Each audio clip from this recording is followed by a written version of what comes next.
I'm Caleb Pintel at West Ivy Farms. We're partnering here with Nature's Formula. I distribute product for them as disclaimer and also do some sales. And so this is kind of where we're going to headquarter out of as far as distribution in the future.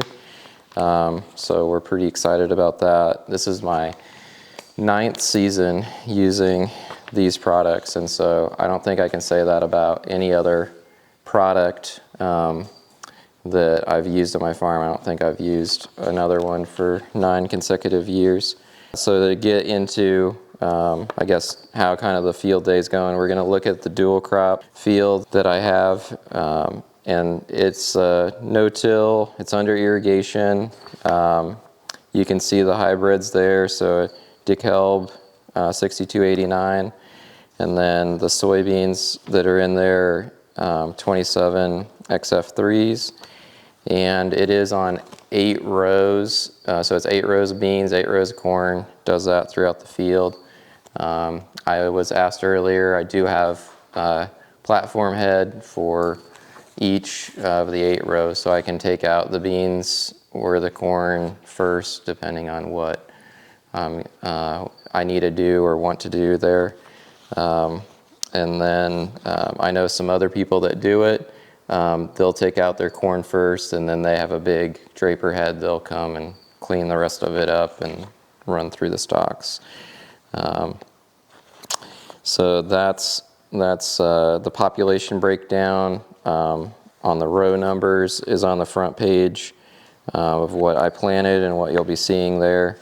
And then also explaining the planter starter in furrow mix that I had, which basically is all the Nature's products is what I use for a starter. And then the second page has timeline on starting May 17th, just a couple days after planting, to do the first herbicide pass. And we do use the same product, it's not a typo, to actually mix with the herbicides.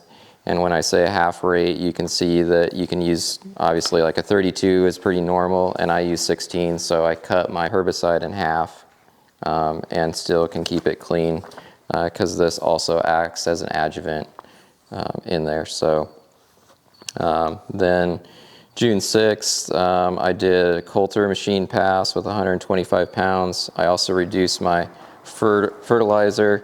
You can see just orifice wise, I got pretty close to 175 pounds in those high population rows, and on down to the 33,000 population in the middle, those rows were getting 100 pounds. And then what I followed it up for a post herbicide is in there, and then a biologic application is what I did on June 20th there. And July 12th, I had George Brothers, which is over in Sutton, do a Y drop pass for me, and they were able to just do the corn. And then I bordered the field on July 26th with the Liberty to try and clean up, because I had some more weed pressure. With so many passes, I try and double those rows up. I do 15-inch rows on the end to try and keep as much coverage there. But when you're doing this many passes, you're going to get some openings, and so that's what we do there. And then on the west half of the whole field, I did use the plane to apply our Sure Grow Plus M, which does mold and fungus protection, and there is a pretty big difference between that, so that's fun to see there as far as disease control. The other thing that you'll notice out there is that the west half of the field is not as good, and that is all the way back on planting. My delta downforce is what I use on my planter, and one of the sensors messed up, and so it actually lifted all my other rows, and they were not they did not plant at the right depth. And so I battled all year on that side to get nitrogen to those and to get that remedied, and it did not remedy very well. So, but on the other half, I just set them at a constant down pressure, and then that half of the field came up beautifully, and it's worked out. So that's kind of what we're showcasing on that. And then the other part that we'll go to first is the compost, unless there's no interest in seeing those piles. But I did with the microburst product that Nature's has. I was able to show it took about 45 days on this graph to make compost. So yeah, if there's any other questions, it kind of has when I started and when I completed. So we can take a look at that. So I don't know if you have anything else to add about the products. Is everyone kind of familiar? Most of you using the products a little bit, or familiar with Nature's Formula and the products, or I can introduce the company a little bit. So, all right. So in Nature's Formula, we're based out. My name's Peyton Owens. I'm the sales manager for the company. The company itself is based out of Brownsboro, Texas. It's down by Tyler, Texas, east of Dallas. I myself live in Western Kansas and travel all over working with our sales reps and meeting customers and stuff. But everything we do is all natural. We deal with microbes for your soil side, and then we also do livestock products, working on probiotics, focusing on the gut health and everything on the cattle and horses. Make all the products down there in Texas and then ship it out to wherever. A lot of times we try to ship it out to like sales reps if they set up a depot or whatever, to where there's a distributor spot somewhere wherever they're located at and stuff. Otherwise we can ship direct to customers too. So our main product though, especially that we'll be kind of highlighting and looking at today, is the BioSure Grow. And microbes, what we're after is balancing your soil with the microbes. You can do a lot. This product's very versatile, and we'll get into a lot of that out in the field too. But Caleb's able to help reduce his synthetic fertilizers. He's able to reduce his herbicides and stuff, and there's different application ways to do that, like I said, that we'll get into. Also have some additives that go in it, plus B for insect control, so we can see that out there, and a plus M for mold and fungus control. As he highlight, we'll be able to see that out there as well. Then the other product kind of we're seeing out there is Microburst. It's a degradation product. It's more fungi based. Helps to break down residue out there, break it down, help it turn into organic matter, make it more available for your next year's crop. Or like I said, he does that on his fields, as well as in starting to make compost and speeding up that degradation of the manure in the compost a lot more rapidly than it would otherwise. So, there any questions right off the bat? And like I said, we got these catalogs that have all of our products in them, tell us how to use them and everything. So it's a very versatile product. Like I said, it can be used foliar, in furrow, used in multiple different ways. It mixes with pretty much anything we've tried. Yep. We always usually suggest doing a jar test if you're not sure, but otherwise most things it mixes fine and have no issues. It's a really excellent enhancer. It just really enhances whatever it touches. So. That's why he's able to reduce herbicides. You can use it as your adjuvant. You can pull your adjuvants and use this at a quart per acre as your adjuvant. And ours usually doesn't have much smell at all. If it does, what that is a little bit of die-off. It's a microbial die-off, as if it stinks. It's not necessarily, so you just don't have as much microbial population in there. It's still beneficial, but ours is stable. Our product's very stable. One major thing that separates us from a lot of other similar microbial products that are out there, because there's getting to be a lot of them right now, is ours is very stable and has a very long shelf life. Ours doesn't have to be refrigerated. It can freeze solid if you store it in the winter, as long as it's got room to expand in its container. You just let it thaw out, it's perfectly fine. We got product that's over 15 years old that's still as live and viable as it was when it was made. Now our additives, we like those to be used up within the season just to ensure that they survive and will work the way they're supposed to. But SureGrow itself is stable product. Very rarely do you have any smell to it. Usually if you do, it's because something was in that. We got to be very careful of the totes or barrels that we use. We've got to use food grade and know what was in it beforehand and clean them still, because microbes will react with a lot of different things. You never know how they're going to react. So it's a live bacteria in there. Yeah, it does. Yeah, it has a shelf life of 3 years at least. I mean, really longer, but Yeah.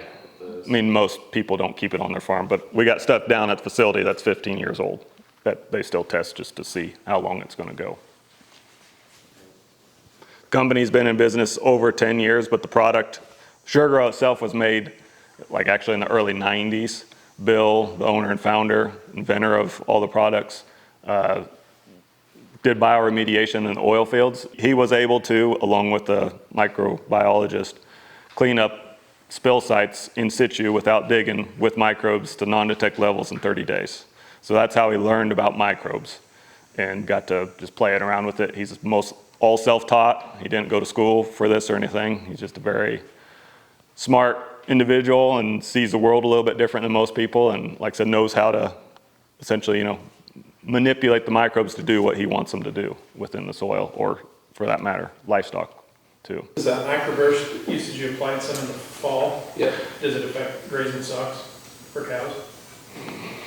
No, it wouldn't hurt them or anything. Like I said, we see it usually starts, you notice stuff degrading usually by 30 days with the weather right. So we do recommend the fall, because then it will start working for you in the winter. If you hit a super cold spell, it's just going to go dormant. But as soon as it warms up, it goes back to work. Because you've applied it in the spring as well and stuff, correct? Yeah. The SureGrow application rate, if you're fertilizing, is a gallon per acre. If you're using it as like an adjuvant within your herbicides, it's a pint to a quart per acre. Because you don't want to use too much. It can help pull the weeds through than if you use a full gallon. Unless we have had people do a full gallon and a full rate of herbicide, and you can get away with that, of fertilizing and killing at the same time. But you don't want to reduce your rate of your herbicide if you're going to go with a full gallon. You can do one pass of your herbicide and fertilizing with the SureGrow essentially at the gallon per acre, but you don't want to reduce your herbicide if you're doing a full gallon of SureGrow, because the SureGrow can help pull the weeds out of the herbicide. There'll be too much SureGrow. So if you just want to enhance your herbicide, think of using SureGrow as a adjuvant then, or surfactant. Then you can reduce your herbicide, because it's going to take that herbicide into the plant with it. With the SureGrow takes whatever it is into the plant. And some people still do the full rate and just use it strictly as their surfactant, and that's saving them money just as they're pulling their other surfactants. So everyone uses it a little bit different, can be utilized several different ways. Some of these microbes last more than 1 year? I mean, once you do it like an inoculant, they'll be there? Yeah, how many are going to die off from this season to next season, I don't know. That's going to depend on the weather, going to depend on your management practices of your farm. But yes, you're going to have some carryover. So think of it like you would say it gets better every year, correct? You've been on this journey 9 years now. And that's what most people see is you're building your bank account essentially within your soil if you do it year by year. Our goal is that you eventually get to where you don't have to use the products. That is possible, but it also depends on how you manage the ground. No-till's better than tillage for microbes. If you're leaving a food source out there of cover and everything, that's better for microbes than a bare field. There's different ways to manage how well your microbes do. Because there's guys that, if you've heard of like Gabe Brown, he's done it without any products and gotten there over a long period of time. And he has super healthy, rich soil. So, it is possible, but he also, manages very intensively, has livestock and cover crops and all that stuff, so. have those management practices to give basically a shot of the right bacteria and the right fungi at the right time. You know, if water sits on top of the ground, it's slow drain, ponded soil, I call it. I mean, Yeah. crops, I mean, you lose a lot of your microbes there, don't you? Some, yeah, you're going to lose some, because I mean they got to be able to breathe like us. So yeah, some are going to drown for sure. Some are living in the plants and stuff too. But like I said, I don't know how many do in that case. But I mean, think of them like you. You got to breathe. You know, we got to have water. So do they. Water's their highway. That's how they move around and do their job. So in a drought, they kind of go dormant. And then once it rains, they pick back up, and you usually see a green up, or they help your crops longer into a drought. We'll see them maybe stay greener a week longer or so than fields without them, to hopefully get you to that next rain. So yeah, there's many factors mixing with, you know, herbicides and chemicals. You're losing some there probably, but you mix and go. We haven't seen it to where it affects it that it don't work. Anhydrous, you know, we have people that use anhydrous and then are putting a lowered, reduced rate of anhydrous and then going over the top with this. And you know, anhydrous is detrimental to everything. So I mean, there's so many microbes in this that we don't see it negate the effect of the SureGrow. I wouldn't recommend, you know, mixing your herbicide and this and letting it set a month and then going and use. I don't know what that would do, you know, but. Yep, but we've mixed it, we've used it within a day. We've even used the microburst and herbicide together, and it hasn't killed the fungi spores in there. So that was pretty amazing. Yeah, so like your microburst application in the fall, it can be with your last herbicide pass. So you're able to combine this with other stuff just to save that extra pass. You don't have to do this on its own. Our goal as a company is to help you increase your ROI some way, somehow with these products to fit in and help balance your soil over time. Yeah, we want to help you increase your yield and everything too, and that usually comes, but our main focus is helping you. Where can we shave some cost off and you're going to maintain your yield still? And like I said, there's multiple ways. Some people, when they start out, they just use SureGrow strictly as that surfactant in their herbicide. Some don't hardly use that until year 2, 3, or 4. They're just experimenting with it as a fertilizer to help enhance their synthetics and start reducing some of their synthetics. And we highly recommend and encourage, you know, doing side-by-sides. You know, we believe what the product's going to do. We know what the product's capable of. We've been in business over a decade now. Any studies we've done have been real-world studies. Caleb's been very good at doing side-by-sides and plots for us and everything, and is always willing to share what he's done in the past. We don't have university studies or anything like that. We've always just went to the real world and let the farmer do it, and like I said, try to partner with good farmers to do that for us. I think the food is here if everyone's hungry and we can eat, and then like I said, go out and to the fields and have more. Any questions, you know, feel free to ask. How many tons do we have out here? There's probably, with the shrink and stuff, there's probably 700 and some ton here, right, left. So, got close to, yeah, I mean, you get shrinkage of, as what I figured on my report was about 40% reduction in the weight. And then some of it is, but there's other factors as well. And yeah, I guess the overview would be, as far as like if you're looking back at the paperwork, anytime I had the question, there's kind of some dips on that first temperature chart. Those are the dips, or when I pulled the thermometer out to turn it. So those are the dates that I turned it. Okay. And then the last 2 pages are the analysis. The first page is the manure, and then the second page is one of the piles here. Analysis. So you can kind of see like the reduction in the NP and K, but also, and that's an analysis how many days after? That was at least 45 days after. That was, yeah. It was just a few days. I think that was the 25th. The dates are on the charts, but you can see I completed, I think the 18th is what I called it. for my composting, and then the analysis were sent in that next week. And it'll pretty much hold that then? It should. It should. That's what we saw with Peyton's dad. When he's done this, he's the one that taught me. He was hoping to be here today, but he just couldn't. So again, there's 1 pint per ton.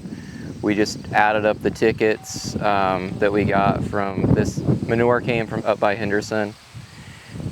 Then we put a pint on per ton. And a pint of our microburst costs $7. Yep. So it's a pint per ton if you're making compost, or a pint per acre if you're spraying it out on the fields. We did it 2 different ways, you could tell. On one of them we mixed it with, we added more water to one batch because it was a little drier. We sprayed it on with our nurse tank. Yep. And then the other one we just poured it straight on. Yep, we put it in a 5-gallon bucket, drilled holes in it, and I walked on the top of the pile with muck boots and just I'd recommend spraying it on if you can.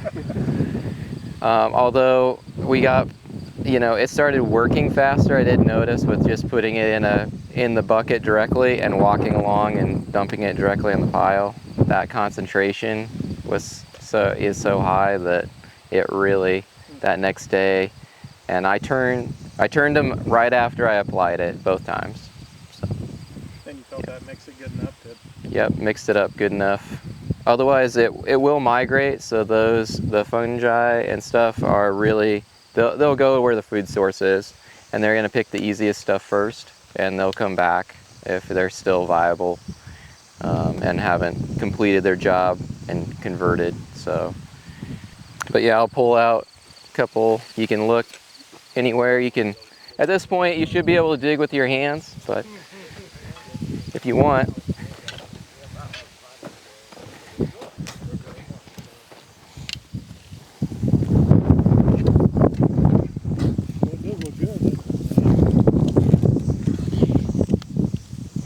And I have a pile of wood chips over there. I didn't add any, so they must have bedding of wood chips at Circle 5.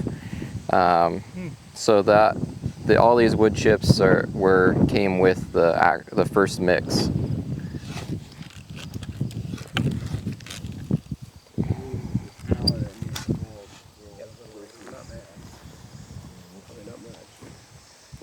Yeah, it is. Yeah, I mean, it's like, you get a bag of potting soil. Yeah. This smells like worm dirt. I guess then tell them your plans of application rate and all your testing you did. Yeah, so prior to this, I've put compost on for 3 years prior to this from Perry's, and we went all the way down to 450 pounds per acre and saw results, but that happy medium was probably 800 to 1,000 pounds. So this 700 ton is gonna do double that as far as acres. I probably won't put more than 1,000 pounds on, even though I could. There's just no, I mean, the ROI on it says that I should stick at 1,000. So. What time of year do you spread it? In the fall, if I could, or in the spring, if I didn't make it weather-wise. Just depends on the weather. Yeah. Before it depended on trucking. To be honest. Big deal? Spring or fall? Nope. Shouldn't It matter. didn't matter any of those times. Same results. So, and yeah, the benefit is why I really like the compost. And you and I were talking. The biggest thing is weed seed. I mean, manure is great, but you get all the negative things with it. This is more available, plant available, and it's doesn't have that weed seed in. These piles have been sitting now for, I mean, this will be 90 days basically since we got it, and there's nothing growing in it. So, yep. What's your guesstimate cost per ton to this point? In your situation, trucking and whatever. I'm just right under 20 because it was, yeah, I'm right under 20. $20 a ton. Yep. So $10 an acre at this point for what I'm going to apply.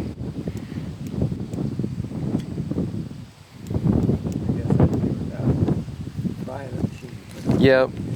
Yeah, well, I mean, yeah, but basically I'm figuring, I want to figure about 25 is where I want to be at. So that's a safe number with fluctuation of fuel and trucking getting it here even, so.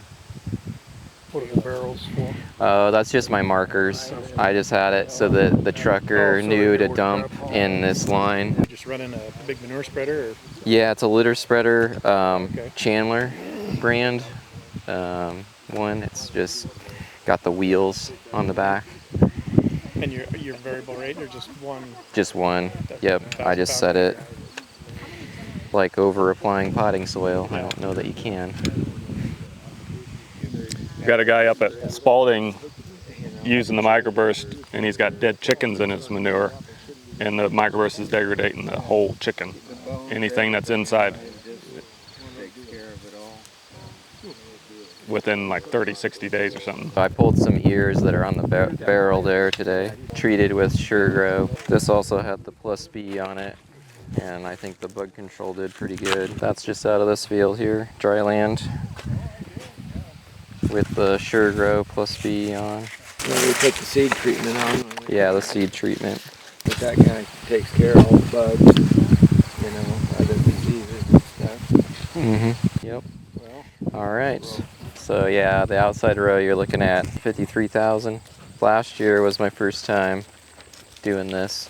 So yeah, you're welcome to go in. If you got any questions beforehand or anything, I can certainly answer those before you walk in.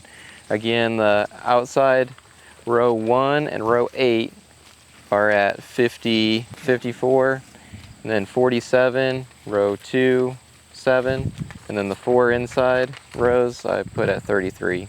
And the biggest difference between the west half and the east half of this field, it splits in the middle, so where the transformer is the center of the field. The west half, that was corn before. This side was beans last year in a monocrop setting, and so this side kind of has that extra nitrogen credit versus the other, and obviously there's more residue on that side. And I also had the planter aired, like I said kind of in the beginning, where we did not get the depth right, and you can see that pretty clearly.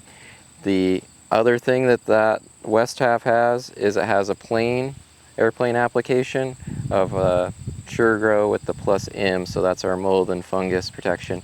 And there is a big difference between what you start seeing here as started the different funguses that are starting here versus very clean over there. So I was really pleased with finally being able to see a later application of that, if it would keep more of the fungus away. This does have the fungus in that Plus M, but only at the very beginning of the season.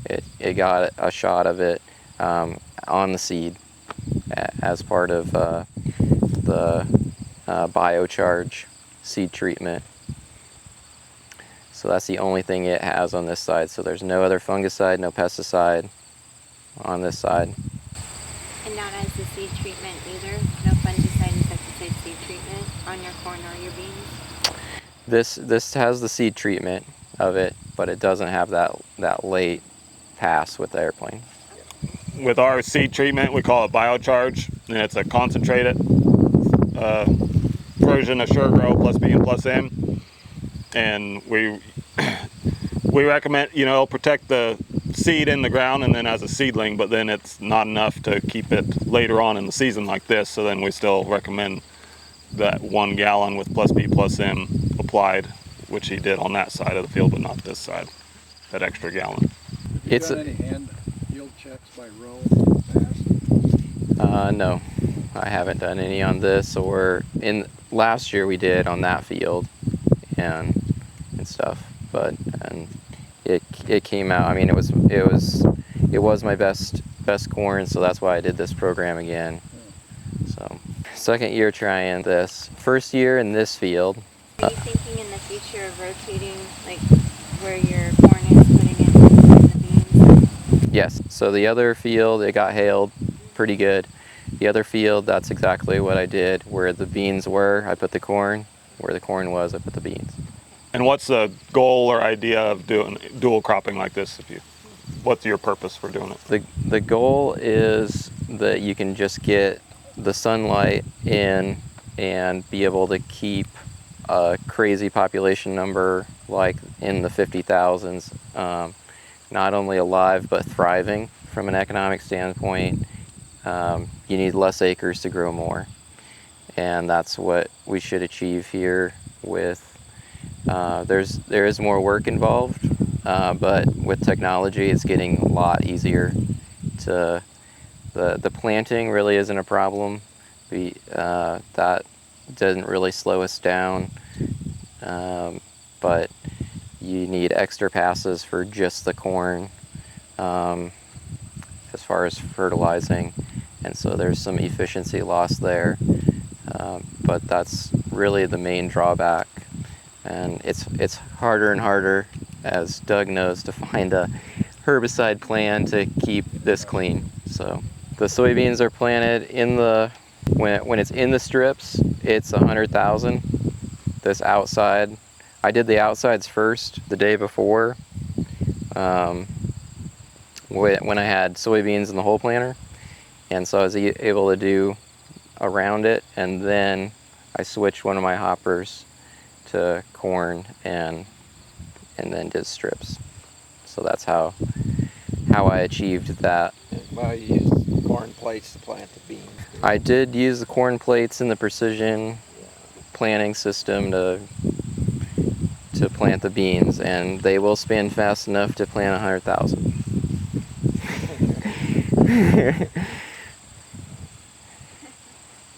But then you don't have to do a bunch of extra calculations because you can only select one crop in their system so far. Maybe they'll change that in the future if more people do this sort of system, but as of now you can only pick one crop type and one disc. So we went with the corn disc. I'm told that if you're good enough with some software, I don't even know what it is, out there that will put together a prescription for you, you'll be able to not only tell it to do 54,000 in the outside row, but if you get to a certain soil type in your field and have that map, that it bumps it up to 57. So I put microburst on here, not this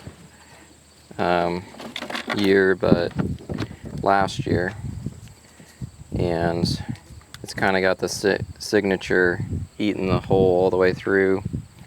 They do pick and choose, but you can see like this one's got, they're starting to, it's a nest, and then everything else is, but you can find this stuff over in the new corn stalks as well, from just last year, and that side of the field with the old corn stalks got a fall application of microburst. You do that with a plane or just your sprayer? Just my sprayer. Yep. So you're planning on doing that again? I do it anytime I have stalks. Yep. And I got just a 60-foot boom, so it's really nice it works out for this. So like when I'm doing my dual cropping field after I'm done in the fall, I'll run down where the beans were, I'll turn on my 2N, and it works out perfect where it just sprays the stalks, not wasting any product that way. I mean, it works on bean stubble as well, but they'll migrate. Yeah, you don't really need it on beans.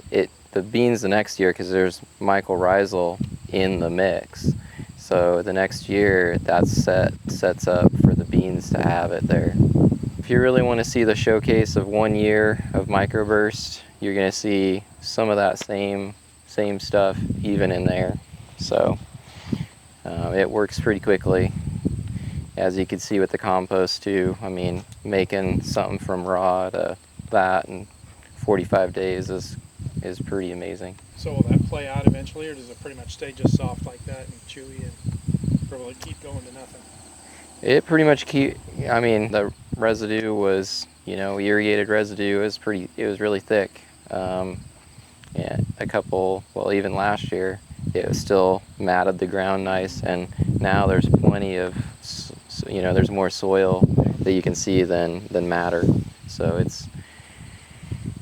I'm hopefully getting the turnover of all that nutrients much quicker is another reason that we came out with that product.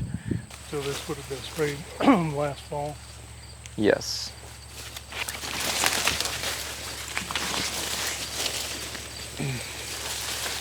A lot of mold inside.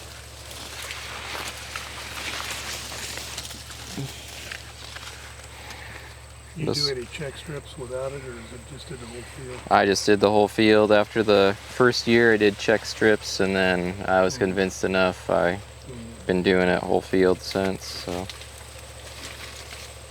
I think this is my 4th season using microburst. Yep, 4th. Would you say $7 an acre? Yeah, $7 an acre. But yeah, as you look, like the disease pressure is quite a bit less, yeah. And those upper leaves anyway. So microburst applied last fall, and as you can see, the inside of that cob is eaten out and the residue is very brittle. At least it eats some.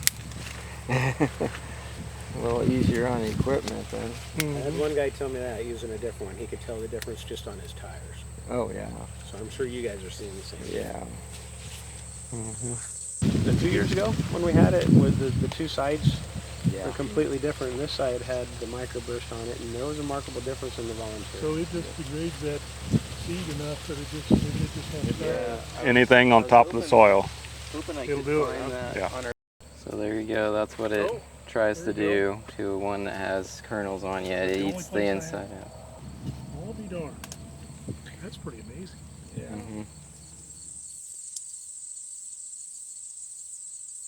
And it's not too much in, it's a good balance, not too much in one direction. It's not like you put this out and, you know, nothing grows. Like obviously, you know, when you plant, it's not gonna start eating your corn seed up in the ground. It's gonna, you know, help it grow. So it either kind of determines whether it's gonna eat it or help it grow based on kind of location and concentration. That's why we, you know, I just keep it on top. We don't recommend ever putting it in furrow or anything like that. Yep. It's kind of amazing that lower rate makes that much difference. Yeah, it doesn't take much. It's kind of like going out with sharp and thinking, I don't know, rookie, you do anything with an ounce and a half.